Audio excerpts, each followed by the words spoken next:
We've got the infamous Johnny Noir on the call. And, Johnny, I turned my camera intentionally like this. I wanted to start off just kind of doing this right off the bat to kind of let you know where I stand here. Any thoughts on my Oilers hoodie here that I'm sporting?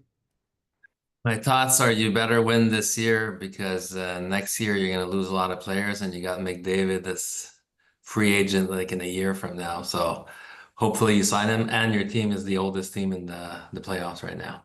Oh, I didn't know that. The oldest Yeah. team in the playoffs. Yes. Well, if we got And rid of Skinner, then where do we stand? you still have a lot of old guys, man. Huh. Like I think, and you have no first round draft picks. You traded them all for this reason because you wanted to win. You lost Probert and Holloway recently, like this summer. So the kids are gone, man. So you have nothing coming through the pipeline. So you got to win now. Hmm. It's okay. Hmm. I mean, last year was the year to win.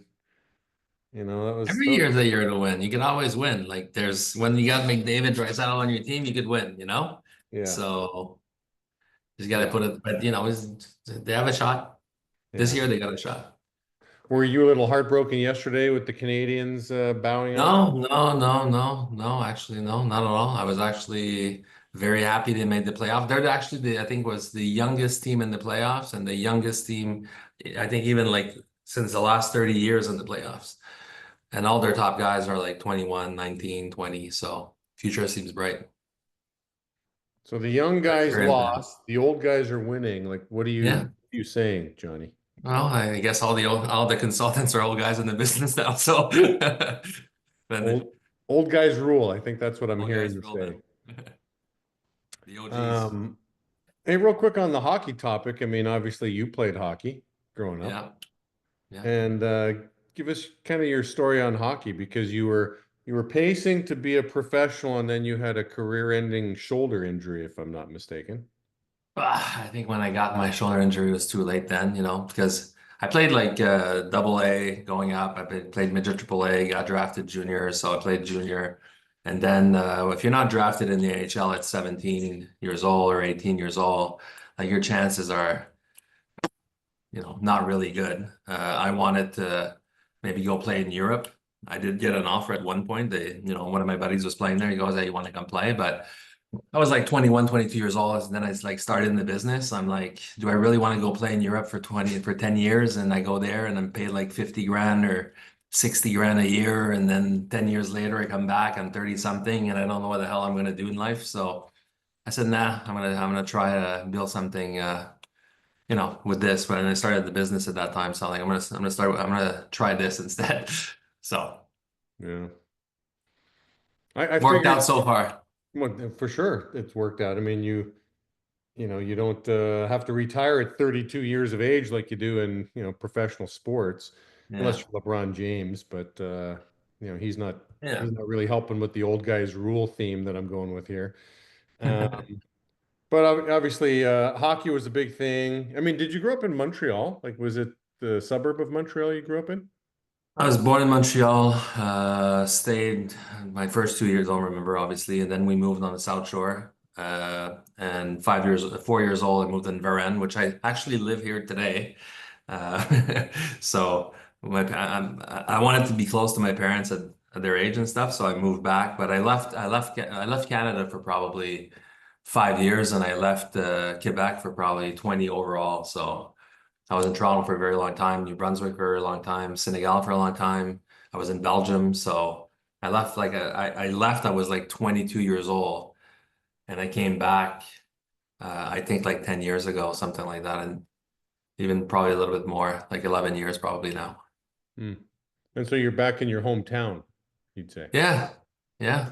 What's that? I mean, I've always thought that that must be pretty cool to be successful like in your hometown. Like, obviously that's not a dream of mine because I'm not moving back to Humboldt anytime soon. But that must be cool. Like if you're from a cool city and then you've made it in business, like what's that like? You must have childhood friends you bump into and things like that. Most of my childhood friends were more hockey buddies, so. I'm still in contact with a bunch of people. Like I'm still friends with Marcel. I'm sure you remember Marcel. Marcel Guitar? Marcel Gagnon. Okay. Marcel Gagnon? Yeah, he was buddies with Jill. I still see Oh, Mike Sanders all the time. yes, yes. Uh-huh. So I don't see like the because I left my hometown for hockey when I was 16. So I didn't go to school with these guys in high school and stuff. I moved around because of hockey. So I would always make friends and then leave and make friends and leave. So, I have a couple of guys that I know since I'm like 5 years old and they come from this city, but most of them no. Hmm. My dad does the bragging because my dad lived here all his life, so he likes when he has like people coming over. He says, "Oh, come in my car. We'll go see John's house." So then they pass by, then he calls me or texts me, "Hey, can we come in? I'm with this couple. Sure, come in. I'll show you around." So he's proud of that. So Yeah, nice. Nice. And you're pacing for you got a promotion coming up soon. I don't want to jinx anything, but you're knocking on the door of a pretty I've been knocking on the door for a long time, man. And my attitude is until I open the door and I cross it, I don't deserve it. So my wife's, no, you deserve it. I go, listen, our business, our promotion, people sometimes like, oh, I've been in this for a long time. I should be in a different spot. You're exactly in the spot where you should be because our business is a number. You want to hit the bell, you got to make X amount of dollars or X amount of sales. You want to hit assistant manager, it's 4 liters, it's $4,000. You want to hit ownership, it's five liters, 5,000 for 2 weeks in a row. You need to bank the $10,000. It's all about numbers. So when you hit the numbers, I'm doing like way over senior national consultant production. I'm missing two first gens, and I got one assistant manager in my office with like $8,000 in his savings right now. I got two guys on Monday starting their push. They're going to get their fourth leader each, so they're going to start. And I'm having another promotion also out. So David, which won't count for me because I retrained them for Bakar. So I think that things are going great. I just got to get there. So I've been trying to get there for a long time. Like I don't wear a watch because back in the day they used to give like a get promoted to senior, you get a watch. I'm not even sure if they do that anymore. So when I became a consultant, I said, my goal is senior, so I'm going to take off my watch.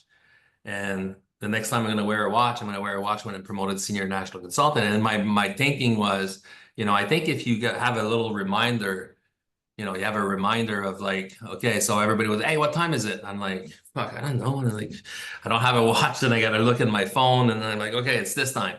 And then click, I don't have a watch. I got some deals to promote. I got work to do. So, and then they stopped the watch. So I told Gary, I go, dude, like I didn't wear a watch for a couple of years now. I need a watch. If I get promoted, he goes, yeah, sure. Choose yourself a watch. We'll buy it for you. So I said, okay. So that's the deal. yeah.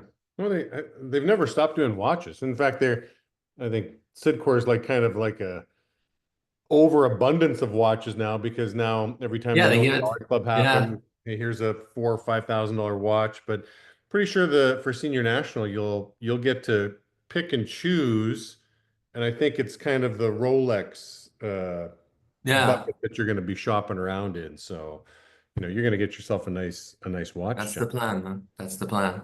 That's the plan. So yeah, I've been close before, but I feel really good about a lot of people in my office and my org, promoted two consultants in the past two Yeah. years, like back to back. I got a couple people I think, they're moving up there. Sammy's doing well, Nabil's doing well. Yeah. Uh, from Oh, yeah, a great Bill, I guys. think close to consultant even, he's getting probably like 80 something thousand dollars. So Hmm. Sammy's doing in the 60s. We got Tyler also that's doing in the 50s, 60s also. So a lot of people are pushing in that direction, which is fine. So I just got to Hmm. do my part. I need to travel more and go visit more offices. But because of this, I'm focused on I got to run the deal. Because Sure. for me, if you want to be successful running a deal, you got to be in your deal. Not only in Hmm. your deal, you got to be in your meeting room. You got to go see the guys. You got to listen to their pitch. You got to practice with them. You got to be involved. You have to build relationships. You have to do the one-on-ones. You got to invite them to your house. You got to make them meet even your family. I don't try to separate family and business. So I think it's, if you're trying to separate it or hide one from the other, you're probably not proud of one of them. Uh, so yeah, so I'm doing, at one point even this year, my office really went down. I got two assistant managers I had, and then they left. And I'm like, okay. I'm gonna have to, I had a little small team and I'm like, okay, I gotta rebuild this. Took me about, so I took trains myself, like second interviews. I added some guys myself, did the weekend thing with the guys, built the relationship, had some fun. I had to start from scratch. And most of my career, I always been in an office where we had like 30, 40, up to 171 people in the office. So recruiting was never an issue for me, and retention was always good. When I dropped like that, I go, okay, I gotta go to work. But it didn't last long. I was always working. It's not like I don't show up to my deal. I always show up. I'm there every day. I don't do no remote thing. I want to be physically there. I don't like, as you guys could see, I don't have like a Zoom face, so I need to be. I'm more impactful in person than on the screen like this. So, Yeah. Well, you've got a face for radio. Anybody ever tell you that? right, exactly. Yeah, a beautiful radio. Just messing around. Got a face for You radio. too, that by the way. Huh? What's that? You too, you're more in the radio type of face Yeah, than TV. I've got the face for radio, so that's where that's coming from, Johnny. Like, Um, where was I going to go with that? So, it's interesting. I've always known you as a guy. This might sound a little cliche, like you're either up or you're getting up. You're never down. Like, so even to hear that you went through this adversity, where you got, oh, gee, I got a small office. I'm not used to, when I think Johnny Black, I'm always thinking the, big office. You've never got a shortage of like, high performers in your business. But I never would have guessed that you were in a lower performing situation because again, you're always up. listen, I was still getting over $10,000 wires. It was not like, it was not like 15, 10, 12, whatever, but it was low, so it was low because in my mind, I'm like, okay, I'm gonna promote these guys. I'm gonna give him a lot of space because sometimes, I don't know if you get into this sometimes, and when you've been longer in the business and people work with you, they have a tendency to compare themselves to you. Okay, so can I run an office? So John's running the office. Can I do what he does? You know, and I try to explain to people, you're not gonna do what I do, you're gonna do what you do.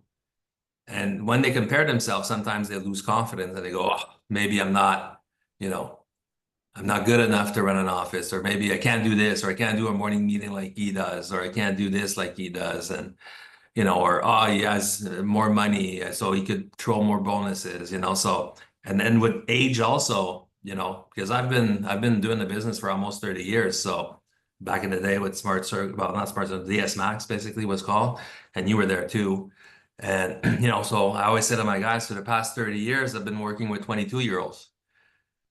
So and if you don't adapt, if you don't change, and it keeps you young, right? So you have to be cool, you have to have fun, right? So, and if you start being the boss, I don't believe in like, I believe in leadership by example. I believe in doing the right things. No, don't do what I say, but do what I do. Let me show you, and then we do it together, and then you go do it on your own. So that's always been my philosophy of leadership. I think sometimes our business, we go outside of that and we're more like, you got to do this because now I'm successful. Sometimes I think we create our own monsters, goes to your head, you're not humble, you don't think you need to learn. So I'm all about learning. I have a very scientific mindset where I ask a lot of questions and I want to know, and I don't I know that I don't know, basically. So I just want to learn. So I think even today, I try to educate myself as much as possible. The better I get, the better people I'm going to attract. And because people are like, oh, my guys are shitty on my team. Well, who recruited them? Who trained them? So, probably they're here, you're here, maybe you're the shitty one. So you got to make yourself better if you want to attract better people. So Right. I'm going to try not to swear on your podcast, Jamie.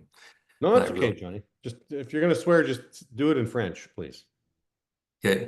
I know the French swear words, so Okay. Can I say one now? No, I'm not Yeah, going to sure. say one. Go ahead. Which one do you know?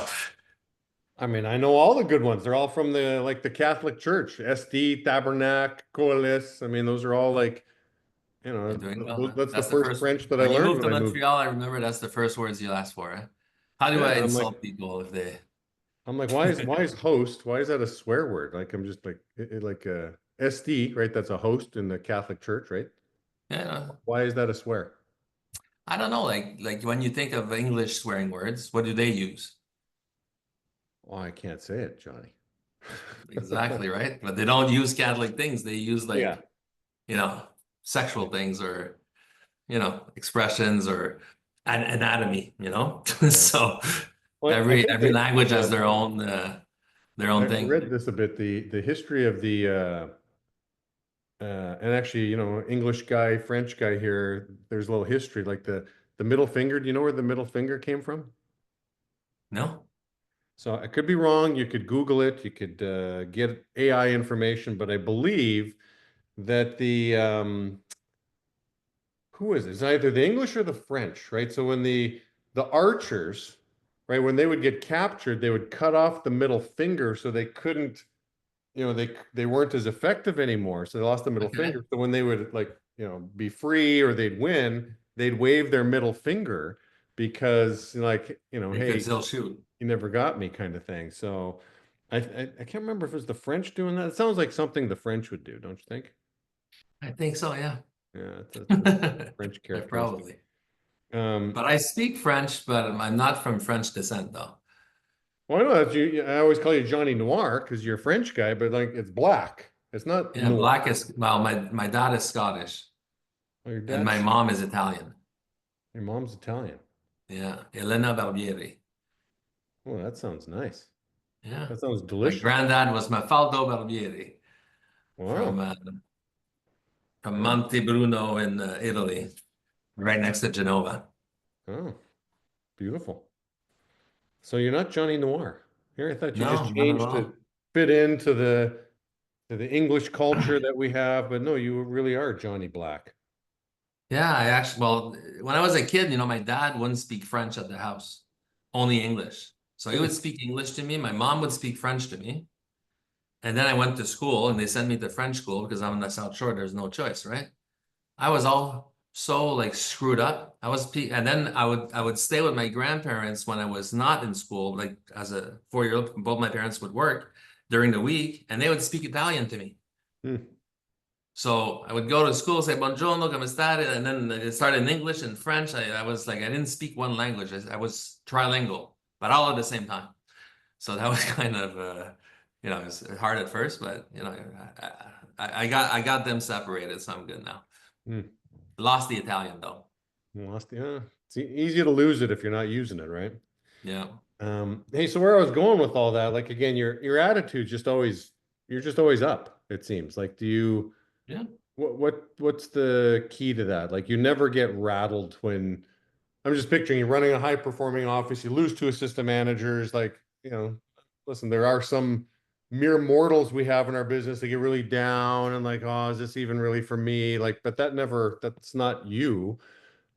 What's No. the reason for that? Why don't you get rattled? I think I'm a positive guy overall. I've always been positive, right? So even as a kid, I was positive. So uh, I see more being like negative never gave me shit anyways, right? So when I'm negative, I never win. So when I'm positive, I always have a shot to win. So Mm, that's more my view on things. So I choose to be positive. I choose like even sometimes my wife will tell me like, "Oh, you're too positive," like because we gotta fix this, and I'm always like, "Oh, no issues, don't worry, everything's gonna be okay." And she goes, "How do you know?" And I go, "I just know." And she goes, "How?" I just believe that I really believe in karma. I really believe whatever you put out there, it's gonna come back. And like life's gonna hit you in the face like crazy, but if you can't, you have to be able to bounce back. So I got hit a lot, like, you know, lost money in Africa, I've been to a lot, lost some outside deals. We were shut down for 2 years during COVID almost, not work. I have a 40 guy office. I'm pushing for senior national consultant. I got 30 deals. COVID hits. You guys, COVID affected you guys, but you didn't work for 3 months. You know, we didn't work for 2 years. So and then we would work, not work, work, not work, like, and then you just lose all your guys. You go from an organization of 400 people and you drop down to like 67. And okay, guys, it's over now. You could go work, You got to start everything from scratch. So if I started from scratch many times, I know how to do something. I just find that it's like when you go buy a IKEA, you go buy a chairs, right? The first one takes forever to build. The second one, you're faster. The third one, you're really good. And by the eighth one, like you're doing it in like a second. You're just, you know? So I think it's the same thing in our business. You know, the more you're able to do something, the more mistakes you do building the first chair and not putting the screw in the right place, the more you learn from your mistakes. And then you're like, okay, not like this. This is the right way. So, so for me, failure is not, it's not a negative. Losing people is not a negative. I always ask myself, like, what could I have done more? What did I do wrong? Because sometimes people lose people are like, oh, that, because I still feel every time I lose somebody, it's always my fault. As negative situation happens, it's my fault. So I always take the blame and responsibility. When you do that, then there's a chance for you to get better the next time. If you always blame other people, how are you gonna get better? It's never your fault. Yeah. So, and I don't mind the challenges. I don't really mind. I think it's exciting. I like change. So Mm. that's why I lived 4 years here, 4 years in this part of the world, 4 years in that part of the year, 7 years here. I like to travel around because I like change. So for me, it's entertainment almost negative. So, Mm. okay, let's do it again and let's do it better the next time. You know, each time I open an office and we're moving to another office and I bring the leaders from that office that I left to somebody and I'm moving with them, I always ask him, what did you not like in this office and what could we do better in the next one? What are things like, we should change this. And then we do like a meeting, we do like a powwow. We're like, okay, I don't like this, I don't like that. Okay, let's put standards in place so we don't have that again. And Mm. I'm a competitor. I like to compete. So I'm like a dog on a bone. I just want to win. You know, it's interesting. You reminded me of the whole COVID thing. Like, again, anybody in America that's watching this, like, yeah, March, April, May, we were shut down. Then we Like, all got to do woohoo, big our deal, right? smizing, wear our masks and smile with your eyes, which that brings back a lot of bad memories for me, going through that. But you guys were on and off for 2 years, like, so I'm just thinking, yeah, you're gaining momentum. Like, oh, hey, the government's shutting us down again. Here you are back to remote Zoom things without the ability to make money, and then you're back again, and so on and off. Like you've January 2022, my office was not open. yeah, all right, 2022. It's like by that time it was like you know, the whatever the variant of COVID was at that time, it was, the Yeah, mildest. yeah, but I like to. I focus more on the things I control. Yeah. The circle of influence, circle of concerns. That's a big thing for me. So Yeah. Yeah, but you never take on the mindset of a victim. You've had plenty of opportunity, and you remind me of that John Maxwell quote. He always says it's easier to go from failure to success than it is to go from excuses to success. So if you're stuck exactly, in an excuse mindset, like, well, good luck. Like, how are you going to improve if it's not your fault? Um, so again, exactly. a lot of That's people. that's my model. Like, how can I improve is if it's not my fault. I didn't even know John Maxwell said that. I totally agree with him. Mm, mm, And I just learned the business. Like, I think the business evolves over years too. Like, it's never like it just evolves, right? And you just got to make sure and maintain. You got to be open to new ideas. The products we're selling now. I mean, with me and you when we started, these products did not even exist. Nobody even knew what internet was. Nobody had a cell phone. So I'm selling meal kits right now, HelloFresh. That concept started like 14 years ago. It didn't exist before. mm. Most of the products we're selling did not exist. So, now we're selling even Amazon. We're selling like stuff that we never even thought we're going to sell one day. And I can imagine in 10 years from now, we're going to be selling stuff that don't exist now. Mm.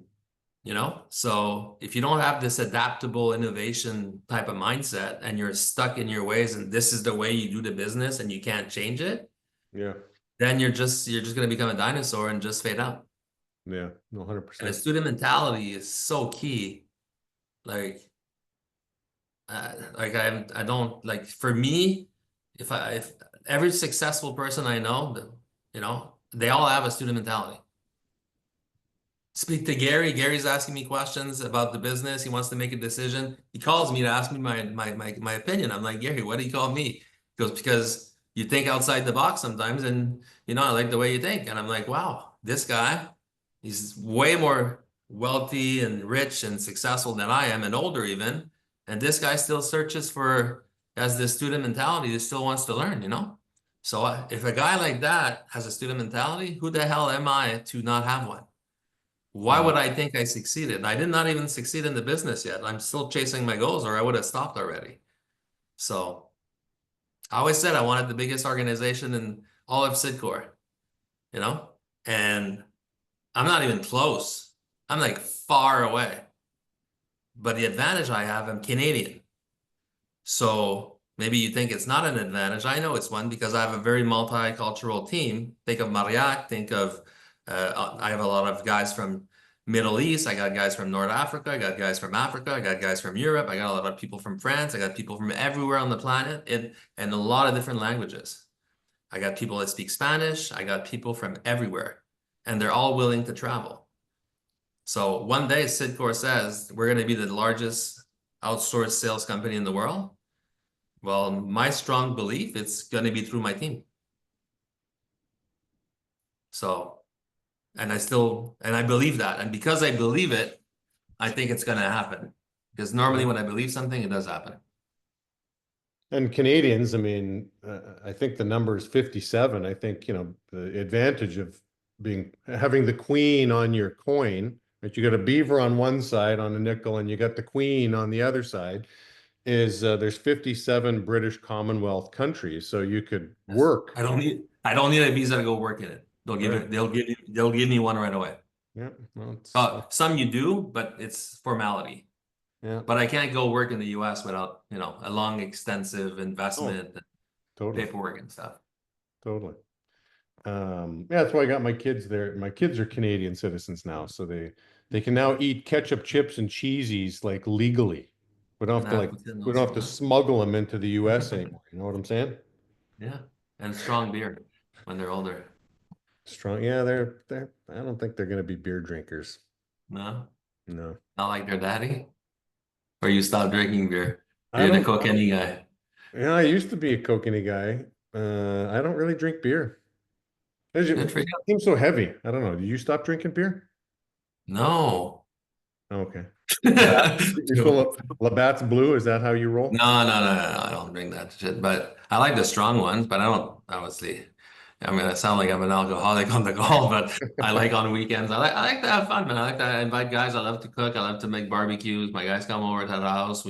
I cook, we drink. It's fun. We fight, we train. Well, we have obviously there's a national conference coming up in Montreal in September. So are you going to invite me over to your house? You're going to cook for me Sure. Yeah, 100%. and you'll give me Come. your strong French Canadian beer? I don't know if it's French, but I'll give you something. Oh, you give me something. Okay. Okay. Well, we'll have to put that on the list, Johnny, because I'm coming. I'm coming to Montreal. Good. Coming. Hey, last question. We're kind of at time, and actually, I didn't even get to. I had a bunch of different questions prepped for you here, Johnny, but somehow we sort of You can flowed. answer yes or no if you just want to spit them out. No, it's just one more topic. Like um, public speaking. In my opinion, I mean, you're one of my favorite guys to get up and say something, and it's always something really smart, and you put a real funny stories you put together, and make a great presentation.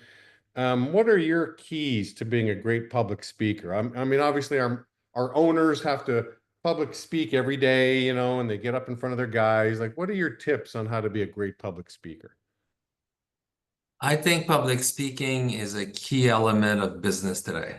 I think that, even in politics, right? Politics, business, if you can't express, from the heart your values, you can't express how you feel, what you want to do, your goals, your vision and stuff, I think you're cutting off your guys from an opportunity to grow. So my view on public speaking is you don't speak. I always say that when you speak from the heart, it sounds always more intelligent and more passionate than when you speak from the head.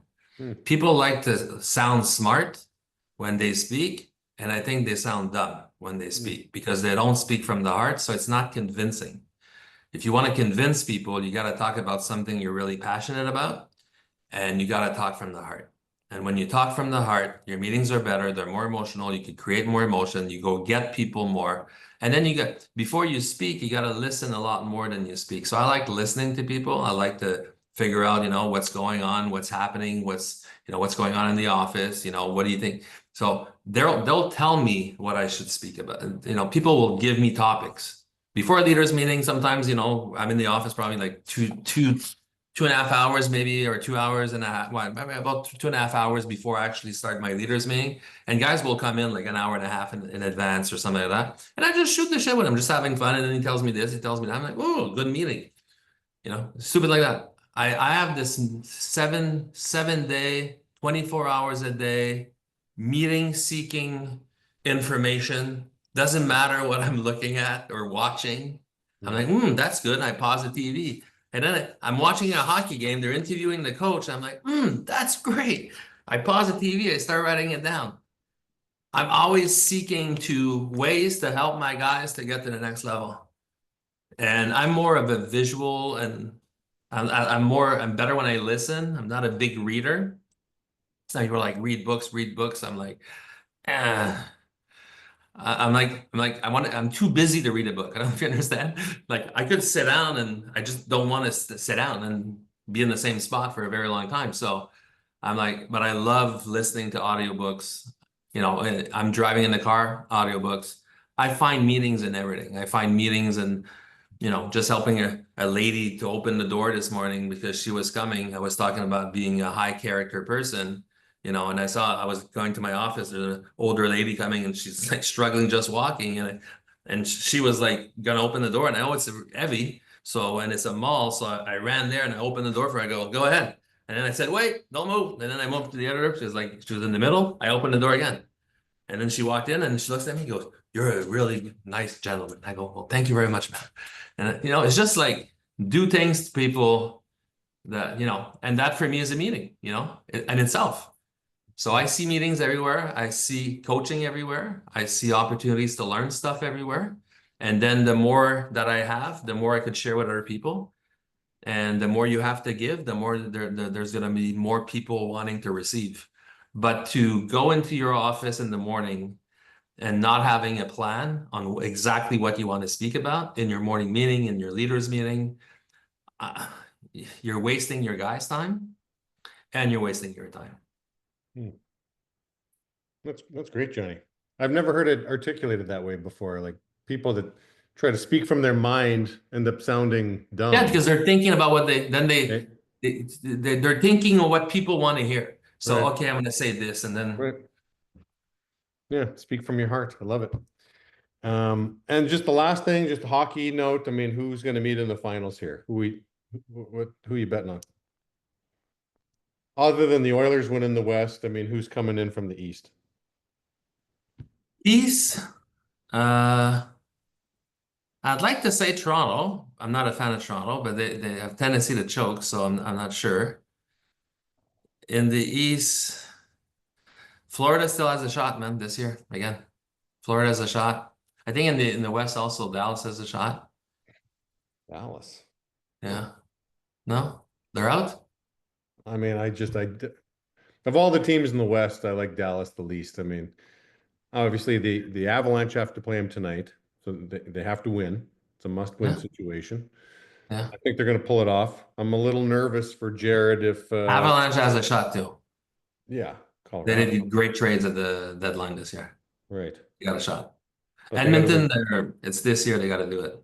They're in trouble after. Hmm. All right. It's a good thing that all the Canadians are going to watch this. They're like, I don't even listen to hockey. Well, I was surprised last year in Toronto because the Oilers were. I'm trying to remember this. Yeah, the Oilers were playing the Panthers in the finals, and there's something going on. I'm like, hey, we got to find a TV. Like, I'm in Canada. I assumed everybody's going to like be bonkers for hockey, and like only a handful of us actually cared. And I'm like, what is going on? Like, isn't that part of the immigration coming into Canada? Like, if you're not a hockey fan, like you're not allowed. Isn't that? Yeah, it's right there with the ketchup and the ketchup chips and the Yes. the, the, the poutine and the beer, the Yes. strong beers. Yeah, all my kids want me to take him to Edmonton if the Oilers make the Stanley Cup Finals. They're The dying. Oilers is your team.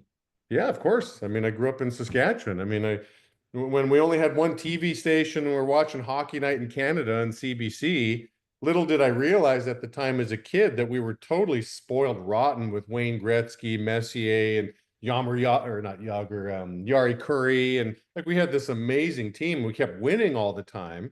We just sort of got used to it. But yeah, I grew up watching like the Oilers in their prime. Oh, that Um, was amazing. My oh, my it my was, brother is a big Oilers fan, by the way. He's Oilers all the way. Like oh yeah. he's like, Oh yeah, some of my best memories. My grandpa was blind, and I would be his. I'd tell him what's going on TV. So I'd sit there watching TV, telling him what's going on, and he'd always be so happy, that the Oilers were winning. So yeah, they're my team. I like LA as well too. I got to experience a couple Stanley Cup runs, so you can't go to Staples Center 20 times and not become a fan. So I do like the Kings. I do like the Avalanche while Jared coaches them. Once Jared leaves, I'll have no interest in the Avs, whatsoever. And Winnipeg is a team to watch. Obviously, they're dynamite this year. I'd love to see them do some.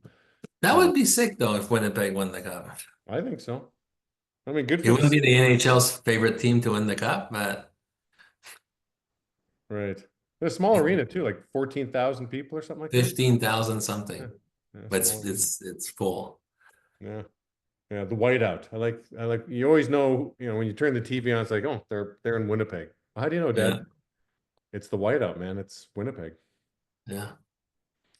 All right, Johnny. Well, it's always a pleasure catching up with you. I appreciate your authenticity and anything I can do for you and your owners. I'm always there for you. I get Yeah, I'm thank you watching for them. the call you did yesterday, by the way. It Yeah. was great. Oh, of course. I love your guys. They've got a lot of heart. They're a good reflection of you.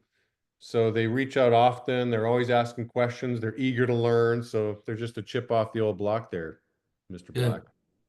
Good. Good. Thanks, man. Okay, take care. See you guys. Bye.